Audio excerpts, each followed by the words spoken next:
The terror attacks of 6 years ago today sent a wave of Americans to sign up and ship out. Many brought cameras and laptops to Afghanistan and Iraq, so if Vietnam was the first television war, this is our first internet war. The clips they send and the blogs they post are equal parts terrifying and inspiring, depressing and hilarious. And try as it might, the Pentagon cannot stop the flow. They don't know back in the States. I'm not a big fan of these kids in the Middle East. I'm not, but these kids are cool. Hey, what's up? Downtime between missions. I like these kids. A Marine speaks his mind.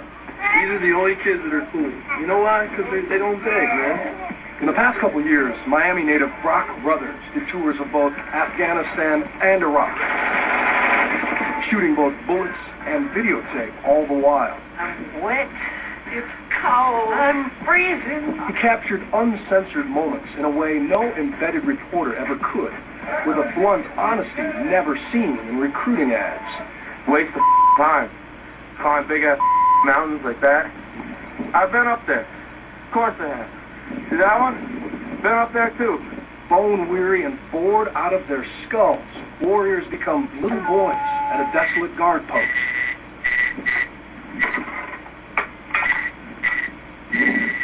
For all the people back home, this is what my life has come down to. We see moments of tenderness with Iraqi children. You gotta do it like this. Boom, boom, boom. And how their constant need grates kindness into contempt. First week, I felt love coming out of my heart helping these kids. Second week, get the out of here. I'm an idiot.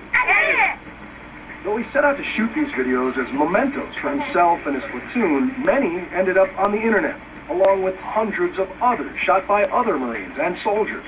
Type "bored in Iraq" into a search engine, and you'll find rap videos from the desert. Coppers on the floor, you hate because you not. This is why I'm hot. Variety shows from the barracks.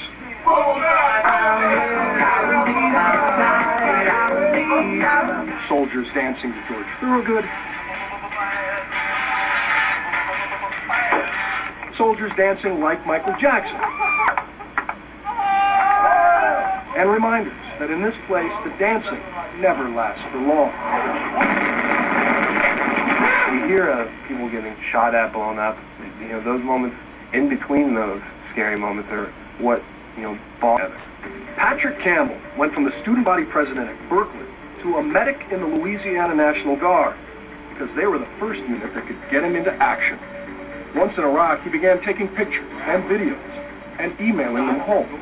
And sprayed everybody in the truck with shrapnel. It was like, we were kind of blind. I'm constantly frustrated by how little people know and care about what's going on over there.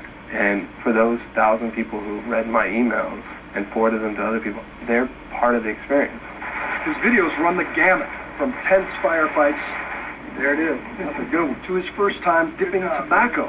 A lost bet that ended with a lost lunch. Got two. He wasn't sure how many back home were reading or watching until he asked for items to give to Iraqi children. We had over 500 soccer balls, over 1,000 pairs of shoes, and no less than 400 boxes of toys. But for every heartwarming moment captured and shared, dozens of others would make Pentagon brass cringe. If you want to live a miserable life, do the Marine Corps. It's great. I love it. I love it. I don't. This country. I'm filming. Idle soldiers tasering each other for grins.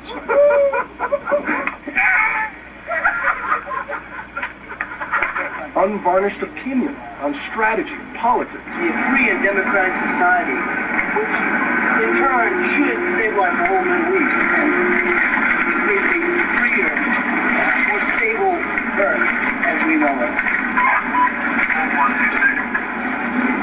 Tell me how you really feel. Then after that happens, maybe we can buy everybody in the world a puppy. We asked the Pentagon to comment on their troops with cameras, but they refused. Tori Clark is a former Pentagon spokesperson and current consultant for ABC News. I have yet to hear anybody say, that's it, no cameras on that. That'd be like saying in World War II saying we're going to take paper and pencils away from you. We're not going to do it. But in May, the Pentagon did ban all service members from accessing YouTube, MySpace, and many other blogging and video sharing sites from all military computers. Not for censorship, they say, but to free up internet bandwidth. Every corporation in America deals with these same sorts of issues. What can and should people be doing on company time, on company equipment? What vulnerabilities can that bring into our system? So you get some pretty legitimate, what I call hardware concerns at that end. They say troops are still free to upload and blog from internet cafes or commercial morale centers found on bases, but soldiers tell us that is easier said than done. Didn't even have latrines, let alone, a tent with computers in them. The mission's got to come first. Every soldier knows that. But I have a sinking sensation that's not what this is about. It's about censoring soldiers. Come on, I dare you to shoot just once.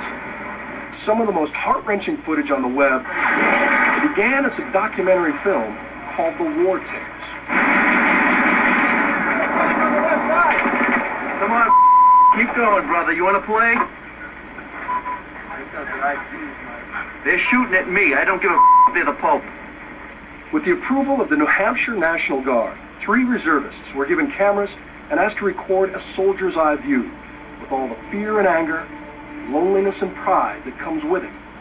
Hey, ADD, look at me, They captured the frustration that came with training Iraqi police. What the are you shooting at, man? And the frustration in their own lack of training. In America, you just kind of put your hand up and you say stop. In Iraq, that means hello. This is stop. So the guy sees the U.S. soldier tell him hello over and over and over, and next you know he sees the soldier tell him hello in a different way. You take 150,000 U.S. soldiers out of America and you transplant them to Iraq for a year with absolutely zero training whatsoever about the culture. It doesn't take a shrink to tell you. Ignorance is one of the first steps towards prejudice. Of the hundreds of hours captured by Sergeant Stephen Pink, his commanders censored only one scene. In it, he taunts dead insurgents as a stray dog eats their flesh. It was pretty disrespectful, and it's very difficult to kind of holster your animosity towards these guys with the tactics they use. Do you remember exactly what you said? Can you say what you said? Basically, I'm glad you're dead, It's good to see you dead, more or less. And, all said and done, they censored maybe 2% of anything. And I honestly think had we been an active duty company and had to have approved this through the Pentagon, it never would have happened. Though the film gave his girlfriend and family vivid understanding of his tour in Iraq, Pink says if he could do it all over again, he would not bring a camera to a war. It got to be pretty difficult. And I also wonder now, did having the camera change the way we behaved and we reacted? But Sergeant Patrick Campbell argues that the more soldiers are seen and heard, the better. Red fireball. When soldiers tell their stories, I think the American public will understand how hard these decisions are about the war that we're fighting in Iraq. Nothing is simple.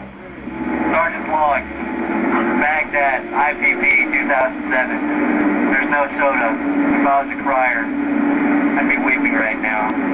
This is pretty lame. Someday this war will be over. And long. As for concerns that loose lips sink ships, a recent Army audit showed that soldier blogs gave away potentially secure information 28 times in 2006. But that same year, official military websites breached their own security rules over 1,800 times. When I